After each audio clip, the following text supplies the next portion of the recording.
있고, 에베소 보이시죠? 항구 도시고 지금도 가면은 그 도시가 그대로 보존이 되어 있습니다. 제일 잘 보존이 되어 있는 항구 도시 에베소. 두 번째는 서머나 교회를 살펴봤죠. 서머나 교회는 처음이고 마지막으로 알파와 오메가의 모습으로 등장을 하셔서 칭찬만 받은 교회입니다. 서머나 교회와 빌라델비아 교회, 이 두 교회는 칭찬만 받았죠. 그래서 에베소 교회 바로 위에 서머나 교회, 폴리갑 교부께서 순교하신 교회이기도 합니다. 세 번째는 버가모 교회를 우리가 살펴봤습니다. 날선 검을 가지시고 등장을 하셨다고 그랬습니다. 버가모는 저 위에 좀 약간 좀 안 보이죠? 맨 꼭대기. 버가모 지역은 사단의 그 아주 보좌가 있을 만큼 엄청난 어둠의 세력이 판을 치는 그런 곳에서 신앙생활을 했노라.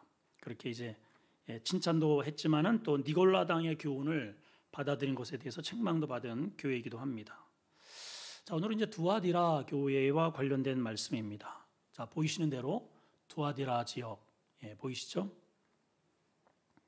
자, 이곳은 원래는 예전에는 펠로피아, 유히피아라고 이렇게 불려진 지역인데 오늘날에는 이제 아키사르라고 하는 지명으로 불려지고 있습니다. 한번 따라합시다. 아키사르.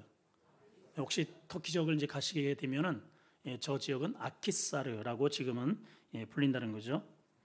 이곳은 예전에 알렉산더가 페르시아를 정복한 이후에 BC 280년경에 세르커스 니카토르라고 하는 장군에 의해서 이곳을 두아디라라고 하는 지역으로 명명을 하게 되었습니다.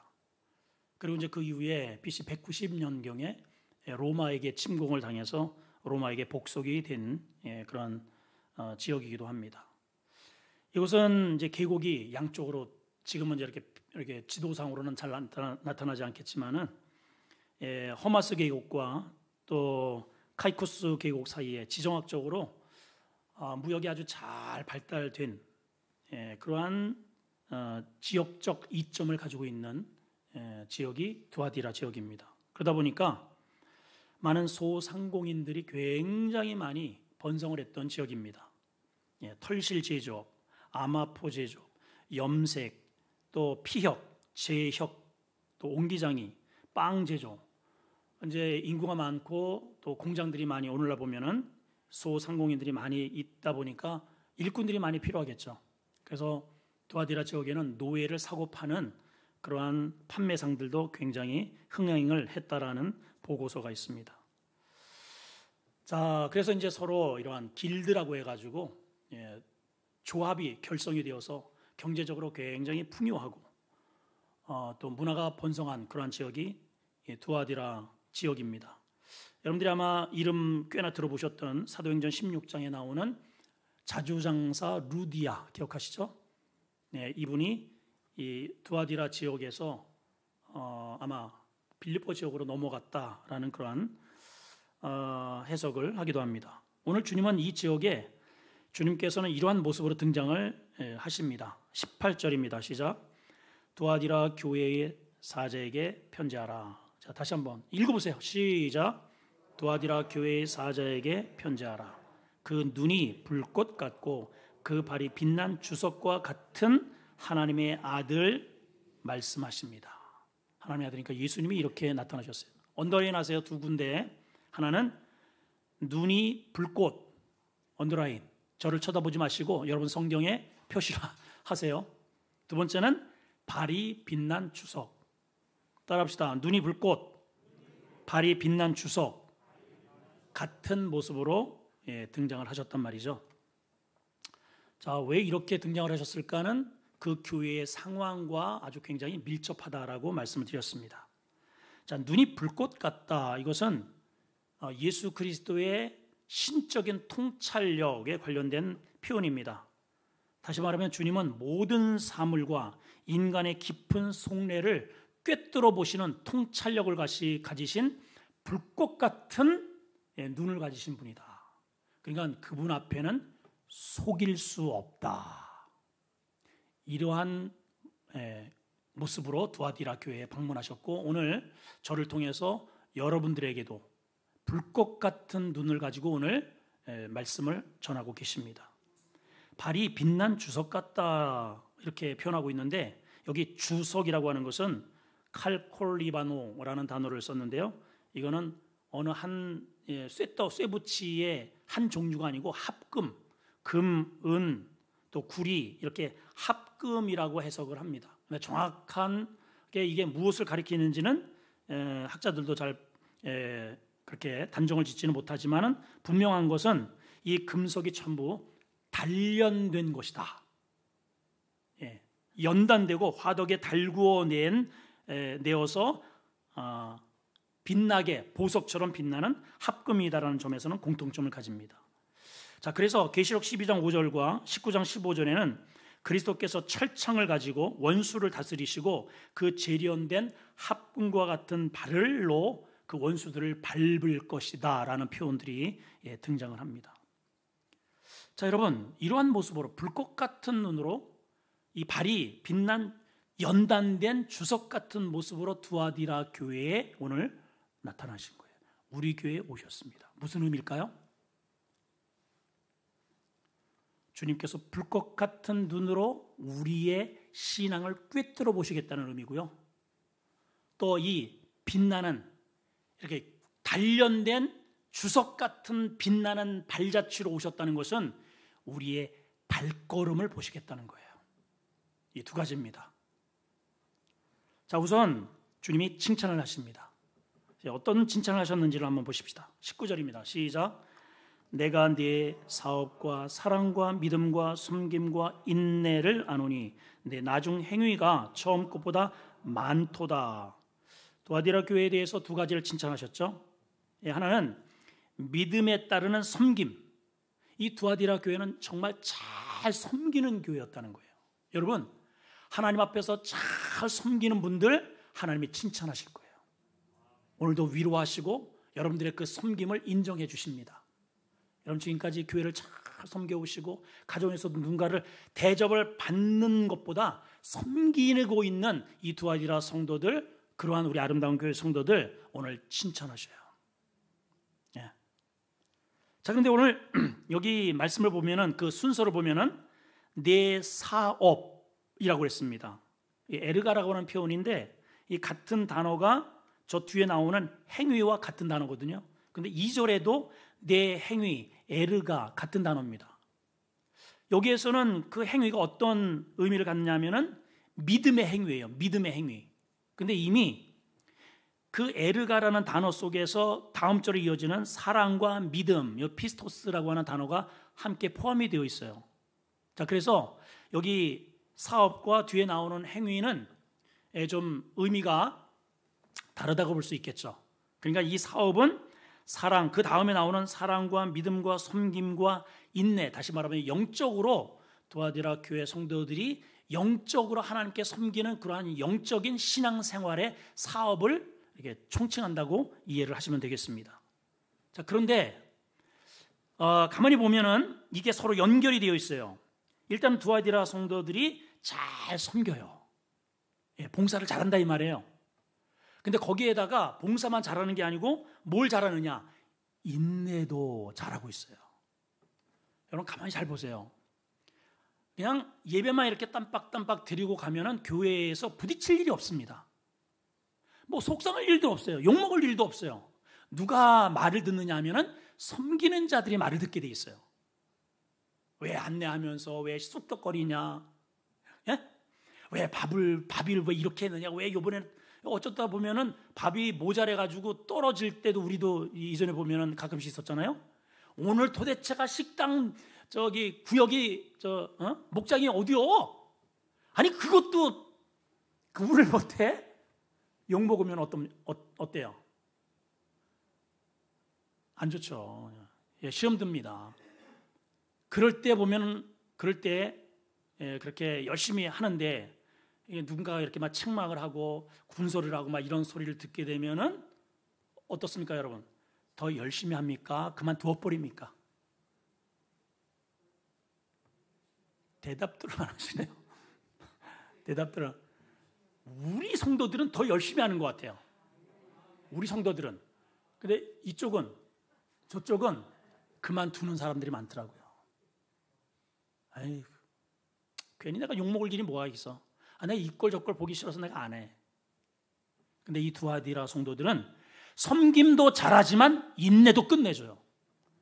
이것을 주님이 칭찬하셨어요. 여러분, 주님의 일을 하다 보면 이런 말 저런 말 들어요. 여러분, 가정도 아니 부부가 살면서 아니 계속 자기 너무 좋아, 나도 좋아 이러고 70년 80년을 삽니까? 어때요? 어떤 때는 꼭 더 보기 싫대요. 그냥. 그럼 그때마다 갈아치웁니까? 그럴 때마다 이혼할 거예요? 인내하시잖아요. 인내하시잖아요. 저희 부모님도 보면은 자주 싸우시더라고요. 한번 싸웠다 하면은 동네 소문이 나게 싸우셔. 정말 기가 막혀요. 몇 차례 제가 말씀을 드린 것 같은데 한 번은 하도 속이 상해가지고 아마 아버님이 젊은 시절에 그것도 우연히 배를 이렇게 건너가는데 거기에서 어린 시절에 만났던 그 아무개를 만난 모양이에요. 여자분이 그분이 우리 교회 오셨어요. 아니 죄송합니다. 우리 교회가 아니고 우리 집에 시골집에 찾아오신 거예요. 아버님 생신 때 오셨어요. 근데 이 여인이 그냥 조숙한 여인이 아니고 좀 활달하시더라고. 그래가지고 막 이분 저분 가면서 술을 따라주면서 노래를 부르고 막 우리 그 아버님한테 막 오빠 막 이제 이랬단 말이죠. 그러니까 뭐 사람들은 다 좋아하는데 심퉁이 나신 분이 한 분 계시는데 그게 누굴까요? 그냥 어머니죠 이제. 아니나 다를까 대두리로 저녁에 이제 한바탕 붙으신 겁니다. 그게 발단이 돼가지고 어쨌든 거두절미하고 뭐 이제 난리가 난 거죠. 난리가 났고 아버님이 이제 성냥 깨피를 들고선 내가 이놈의 집을 불살지리겠다 해가지고 부엌으로 뛰어들어갔더니 우리 어머니 뒤에서 하시는 말씀 못 사질러도 병신이다. 참. 여러분 그렇다고 이혼합니까? 저희 아버님 돌아가셨을 때 나도 같이 거기 들어가겠다고요 앞장서신 분이 우리 또 어머니예요. 인내하는 거죠, 여러분. 예. 부모는 자식을 버리지 않아요. 부모는 자식을 절대로 버리지 않아요. 근데 이상하게 우리 성도들은 하나님은 입으로는 사랑한다고 하면서 하나님의 일을 하다가 이런저런 내가 모욕적인 말을 들으면 딱 그만두는 경우가 있더라고요. 그런데 오늘 이 두아디라 교회들은 그렇지 않은가 봐요. 그거를 칭찬받았어요. 여러분 어떠한 인내와 수고를 통해서 끝까지 하나님께서 내게 주시는 그러한 믿음을 지켜내고 헌신할 때 하나님이 여러분 칭찬하실 줄로 믿습니다. 근데 이들이 그 근거가 뭔가를 가만히 보니까 처음에는 사업, 영적인 사업이라 그랬죠. 거기에 처음에 섬김 앞에 무엇이 등장하냐면은 사랑과 믿음과 이렇게 되었어요. 가만히 보니까 이들의 섬김과 인내의 저력이 어디에서 나오는가 봤더니 하나님을 사랑하고 믿음이 있었던 거예요. 예. 자, 이런 것을 칭찬을 하셨네요. 그리고 또 한 가지는 더 중요한 게 뭐냐면 이렇게 주님이 칭찬하십니다. 내 나중 행위가 처음 것보다 많도다. 그러니까 이들은 갈수록 헌신과 믿음이 점점 더 성장했다는 거예요. 예, 여러분 성도들이 신앙생활에 때로는 용두사미인 경우가 있죠. 우리 신년이 되면 항상 우리 다짐합니다. 올해는 성경 일독 한번 해보자. 올해는 내가 무슨 일이 있어도 내가 올해는 정말 전도 한번 해볼 거야. 어떤 다짐을 해요. 올해는 내가 일주일에 주일만 한번 탁 했는데 수요 예배도 한번, 금요 기도회에도, 새벽 기도회도 한번 내 도전을 하리라. 성경 일독하는데 제일 많이 읽는 성경이 어디예요? 창세기 1장. 읽다 보니까 이게 너무 많잖아. 그래서 신약으로 가자. 신약. 이제 신약으로 이제 가가지고 거기 보니까는 누가 누구를 낳고 이거 산부인과 의사나 있는 것이지. 그래가지고 창세기 1장, 마태복음 1장은 한 지금 읽은 게 몇십 번이 돼요. 근데 계시록까지 못 가. 거의 마태복음 지나서 누가복음에서 누가 이걸 읽겠어? 이러고서 이제 중단하는 경우가 있더라는 거죠. 두아디라 교회는 그렇지 않았다는 거예요. 예수님을 믿기 시작하면서 그리스도에 대한 사랑과 믿음을 바탕으로 해서 섬기면서 인내를 하더니 가면 갈수록 저들의 믿음이 더 깊어지고 성숙해져 가더라. 주님 이 점 칭찬하셨어요. 자, 우리의 모습은 어떻습니까? 여러분 각자가 한번 오늘 주님의 이 말씀 가운데 점검받으셨으면 좋겠습니다. 우리 아름다운 교회에 오신 이래, 또 내가 예수를 믿은 이래 조금씩이라도 나는 믿음이 계속 성장해 가고 있느냐? 아니면은 쭉 어제나 나의 믿음은 어제나 오늘이나 영원토록 변함이 없다 그래가지고 똑같은가? 아니면 오히려 코로나를 빌미해서 지금 미끄럼을 타고 있는가? 어떠세요, 여러분? 난 믿음이 계속 자라고 있다. 손들라고 하고 싶어요, 제가. 우리 서로 격려합시다. 우리 믿음 성장합시다. 시작. 주님이 오늘 불꽃 같은 눈으로 오셨다니까요.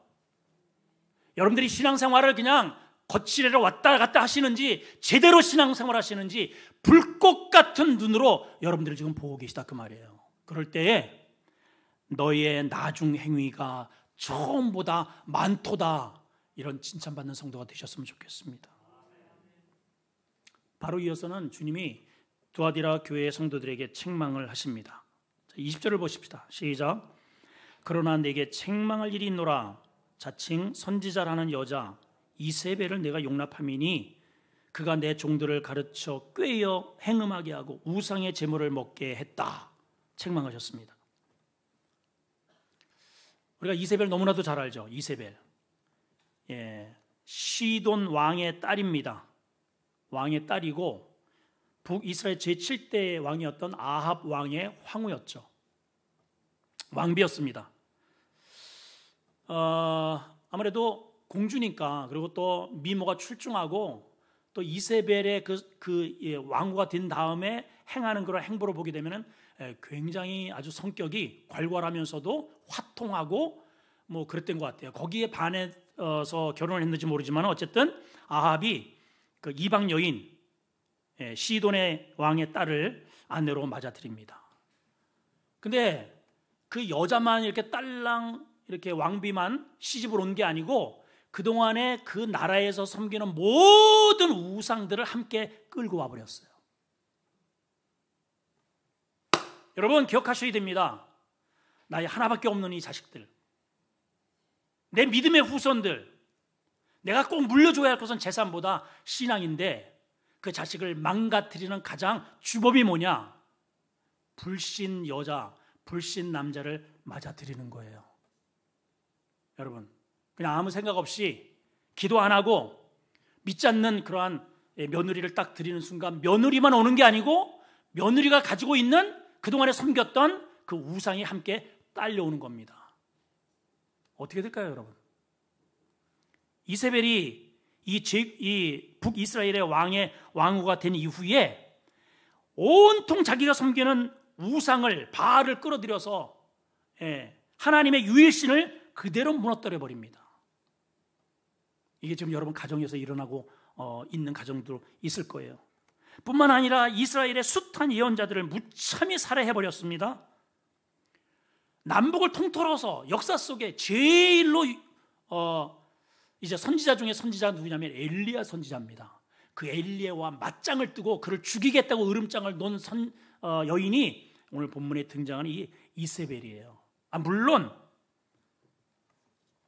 여기 본문에 지금 계시록에 등장하는 이 이세벨이 아합의 아내 그 이세벨은 아니죠. 근데 왜 주님은 너희가 자칭 선지자라 하는 여자 이세벨을 내가 용납했다고 하느냐? 그 이세벨이 행한 우상과 음란과 사악함과 하나님의 공동체에 대해서 악행을 하는 그러한 똑같은 행태를 이 교회에서 지금 용납하고 있다는 뜻입니다. 자, 그렇다면 여러분 생각해 보십시다. 두아디라 교회에 있어서의 이세벨이라고 하는 정체는 과연 뭘까? 오늘 똑같이 불꽃 같은 눈과 주석 같은 발로 이 우리 아름다운 교회에 오셔서 이 동일한 말씀을 너희에게 지금 이세벨을 너희가 용납하는 거라라고 하는 이 이세벨이 도대체 무엇일까? 우리 힌트를 한번 가만히 보시면 이렇게 돼 있죠. 자칭 선지자라고 하는 여자래요.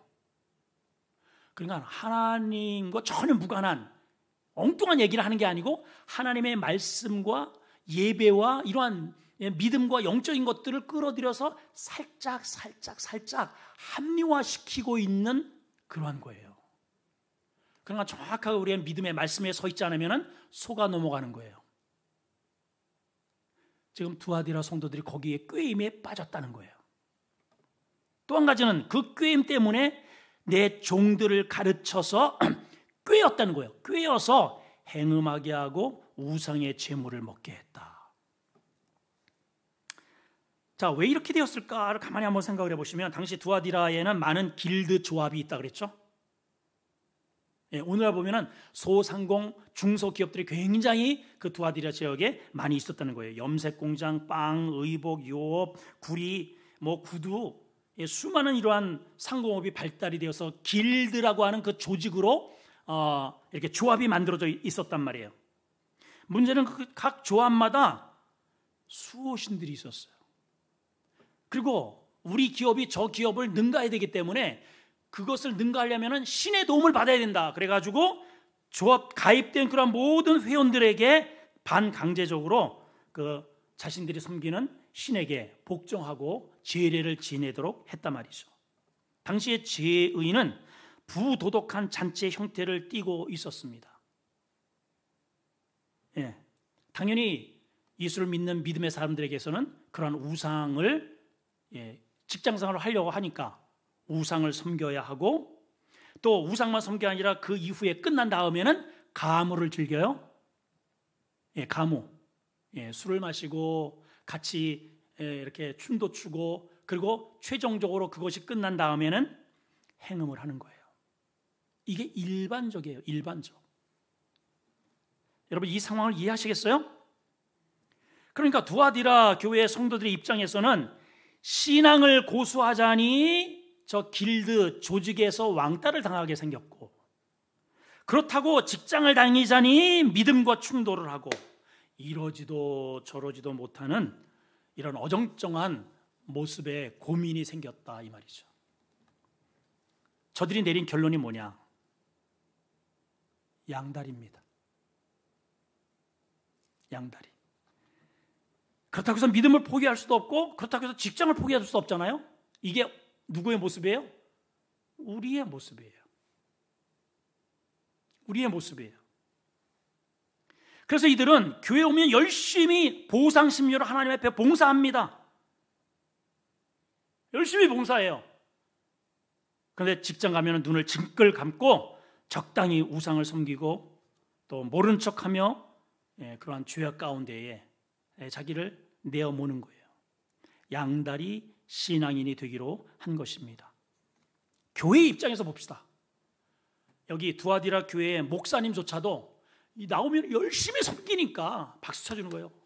집사님, 권사님 너무 수고가 많으시네요.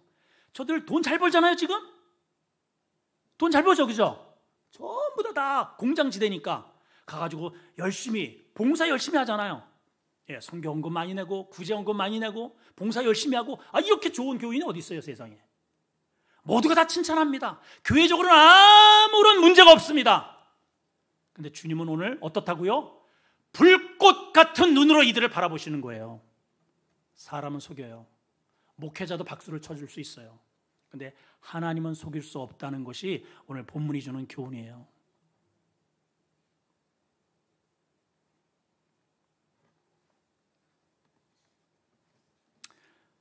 지금은 이제 중국에 자주 갈 수도 없고 왔다 갔다 지금 선교 자체가 지금 나갈 수가 없으니까 또 중국에 있는 분들이 선교사님이 대부분 지금 다 철수한 상태입니다. 저도 초기에 또 예전에는 중국에도 자주 다녀서 강의도 하고 그랬습니다. 그 선교사님들이 이런 말씀을 많이들 하셔요. 어떤 얘기를 하느냐? 여기에 지금 와 있는 분들 중에 한국교회 안수집사 뭐 이런 직분자들이 수두룩한데 전혀 티를 안 냅니다. 이게 무슨 말일까요? 이 한국교회 오면은 직분자들이에요. 거기 가면 내가 예수 믿는다 또 이렇게 직분자다 하면은 사업을 못하게 되어 있습니다. 또 이제 더 무서운 것은 이제 통역이 필요하잖아요. 중국어를 마음껏 구사할 수가 없으니까는 조선족을 통역가로 하면서 같이 사는 거예요. 그래서 이제 한국에서 가족들이 오면은 이 집에서 나는 여기에 있다고.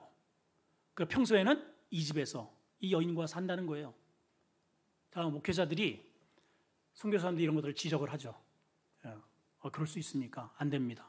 말씀을 통해서 이렇게 이제 책망을 하기도 하고 그러면은 목사님 좀 봐주세요. 여기 지금 이렇게 안 하면 사업이 안 됩니다. 그 한간 소리 좀 하지 마세요. 그런데 여러분 한번 잘 보세요. 중국에 가서 돈 벌어가지고 그렇게 왔다는 사람 여러분 들어보셨어요? 그렇게 공장 여기 해가지고 차려서 공장 해가지고 막 하다가 그 사람들한테 다 당해요. 투자 엄청나게 했다가 정보가 나가 하루아침에 알거지가 되고요. 그렇게 해서 이제 처음에 이렇게 저렇게 해가지고 함께 했던 그 여인들이 전부 다 빼돌려가지고 재산 뒤로 다 이러한 사건들이 너무 많다는 거예요.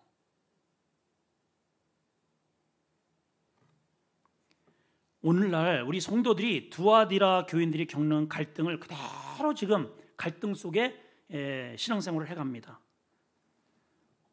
오늘날 직장에 가면은 술을 마시지 않으면은 이건 사업도 안 되고 직장 생활이 자체가 안 돼.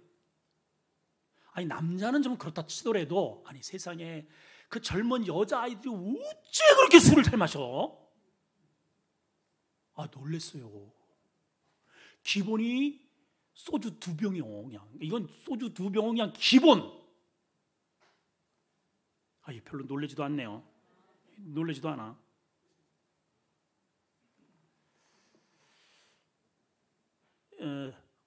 저희 아이도 학교를 다니면서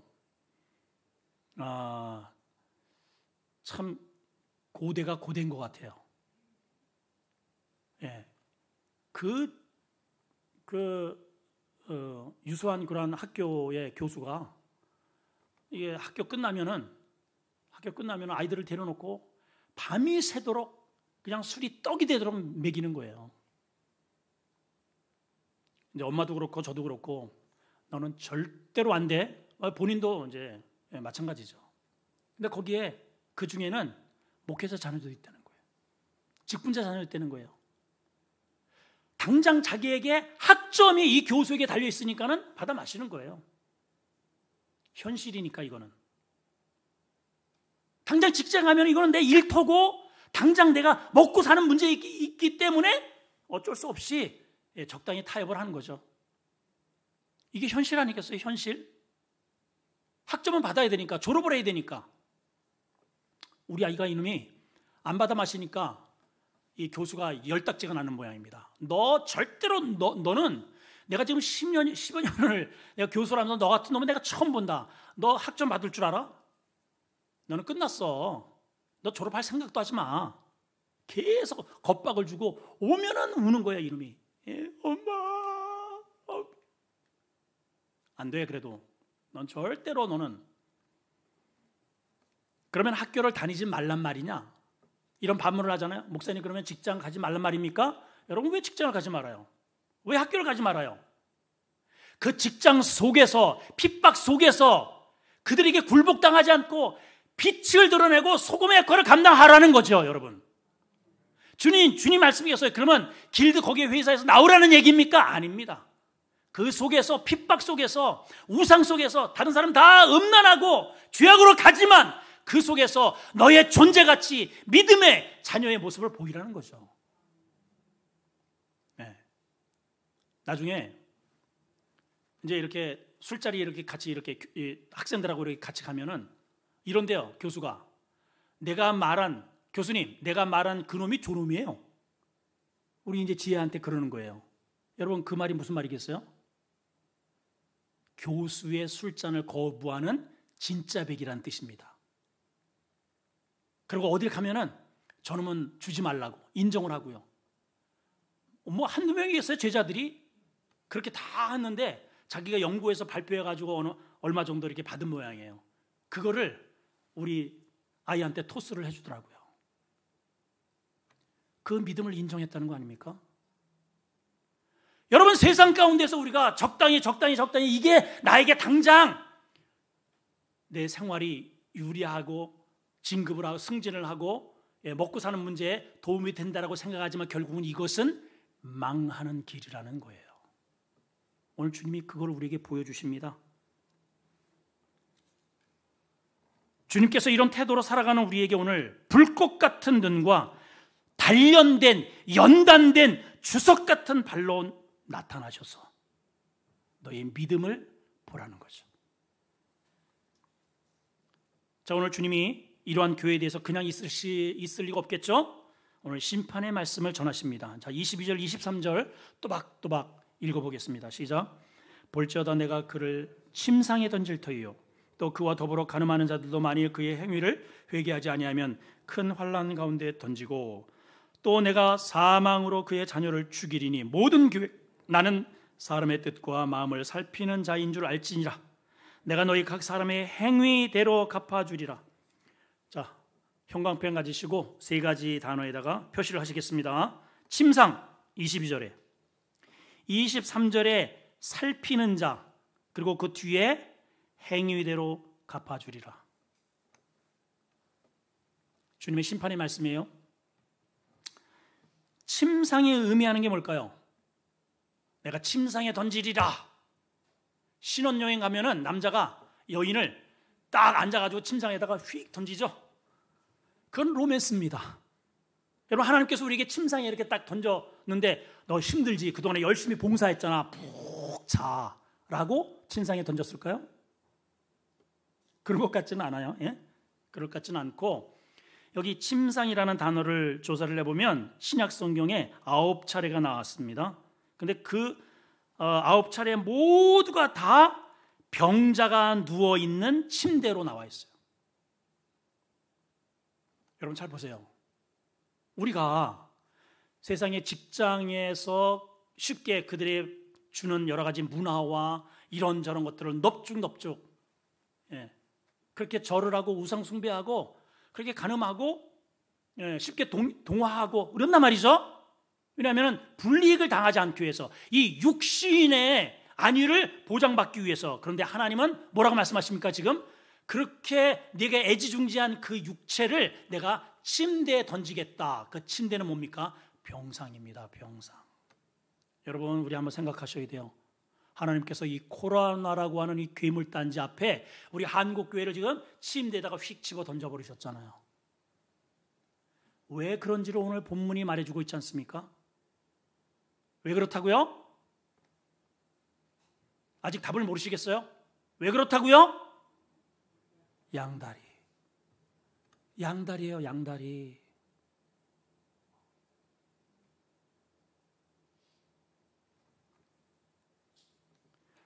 여러분, 인간관계에 있어서 제일로 아주 짜증나는 사람이 누구예요? 나는 저 사람이 너무 저쪽 나하고 원수관계 너무 싫어. 그런데 양다리를 딱 걸치고 여기 와서는 저 말하고 여기 와서는 요 말하고. 여러분, 그런 사람하고 손을 잡고 싶으셨어요? 더군다나 하나님, 빛과 어둠, 벨리알과 우상과 하나님은 섞일 수 없습니다. 여러분, 어떻게 좀 하나님께서 이렇게 좀 우상들도 이렇게 뭐 귀신도 마귀도 적당히, 사랑이 하나님이니까, 사랑이 하나님이잖아요. 우리 하나님 그 마귀도 좀 돌봐주시고 어느 정도 좀 인정해 주시고 이러면 얼마나 좋아요. 사랑이 하나님이니까. 안 그래요? 장로님, 사랑의 하나님이니까. 근데 그 부분만큼은 어둠의 세력과 마귀와 사단의 이 무리에는 하나님께서 회개하도록 우리를 촉구하십니다. 그건 죄악이라는 거예요. 멸망, 가는 길이 다르고 행하는 길이 다르고 목적지가 다르고 목표가 다르고 의미가 다르기 때문에 그래요. 우리가 마귀와도 적당히 가서 손을 잡고 그리고 또 하나님 앞에서 또 열심히 봉사하고 이런 행위를 오늘 하나님께서 중단하라고 촉구하시는 겁니다. 너를 침상에 던지고 또 두 번째는 뭐라고 말씀하십니까? 23절에 내가 사망으로 그의 자녀를 죽이리라. 여러분, 오늘날 우리 자녀들, 여러분들의 자녀들을 한번 가만히 보세요.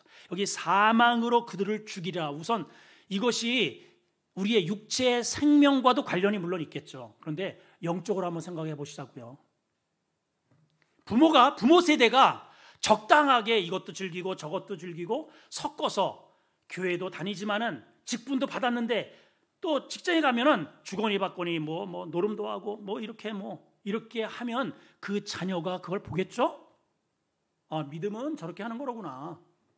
아, 적당히 하나님의 것도 이렇게 11조도 때로는 힘들면은 그냥 써버리고 힘들면은 또 쉽게 그런 거 내던지고 또 우상도 숭배하고 직장에 가보니까 아버지가 이렇게 그 이제 회사 새로 이사했다고 해가지고 좀 돼지머리 갖다 놓고선 절을 하는데 거기 아버지가 거기 넙죽 절을 한단 말이죠. 그럼 그 아들이 저렇게 하는 거로구나.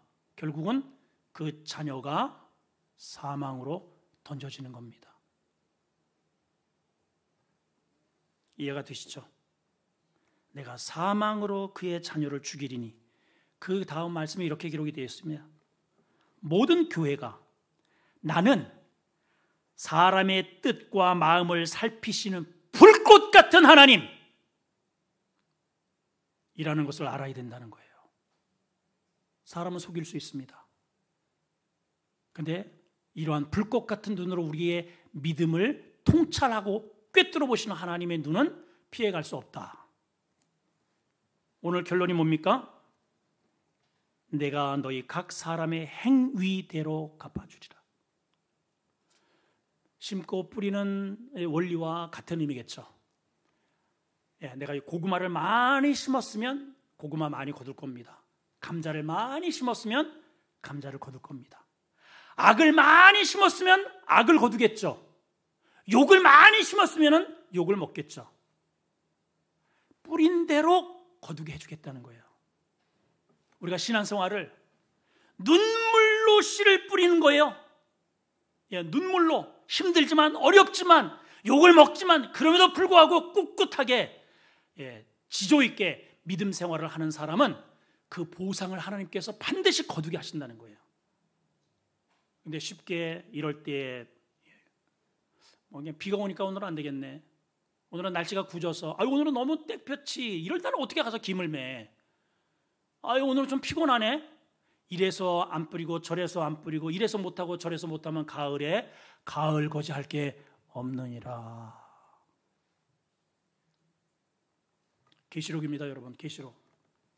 이 계시록은 말세 때 하나님께서 각 교회, 각 성도들의 신앙을 키질하는 시대예요. 키질. 홀홀. 똑같이 밭에 우리는 지금 똑같이 수원 아름다운 교회라고 하는 이 텃밭에서 하나님이 여러분들을 키워가셔요. 근데 쭉정이는 바로 그때에 이렇게 키질을 하실 때 바람 앞에 휙 저쪽으로 날아가겠죠. 알곡은 그 고난의 위기 속에서도 믿음을 꾹꾹꾹 채워서 내가 믿음의 행위로 신앙으로 무게 있게 열매 맺은 그 성도들은 그 바람 앞에도 투투투투 앞에 떨어져서 하나님께서 모아서 하나님의 천국의 곳간으로 저 쭉정이들은 꺼지지 않는 풀무분으로 이렇게 처분하시겠다는 겁니다. 뿌린 대로 행위대로 갚아주리라. 여러분 참 지금 믿음 생활한다는 게 참 보통 힘든 게 아니에요. 교회 오면 또 혹시 감염되는 거 아닌가? 겁도 나기도 하고 그렇죠? 참 이런 시대가 없었던 것 같아요. 지금 역사 속의 세상에 이런 시대가 어디 있었겠습니까? 정말 믿음 지켜내기가 어려워요. 예, 돈 벌기도 힘들고 직장 생활하기도 힘들고 더군다나 신앙생활에는 더더욱 어려운 시대에 우리가 지내고 있습니다. 무엇을 의미하냐면 주님이 오실 날이 가까웠다는 징조입니다. 우리의 영적 알곡을 거둘 때가 됐다는 거예요. 오늘 이 두아디라 교회에 불꽃 같은 눈과 주석 같은 발로 찾아오신 우리 주님, 내 다리가 지금 단련이 되어서 빛이 나고 있는지 아니면 내 다리에 한쪽은 이쪽에 한쪽은 이쪽에 이렇게 양다리를 걸치고 있어서 심판을 받을 존재인지 오늘 말씀을 통해서 우리 자신들을 점검하시고 오늘 하나님 앞에 유일신앙 오직 말씀으로 열매 맺어가는 저와 여러분들이 되시기를 축복합니다. 자비 하나님 아버지,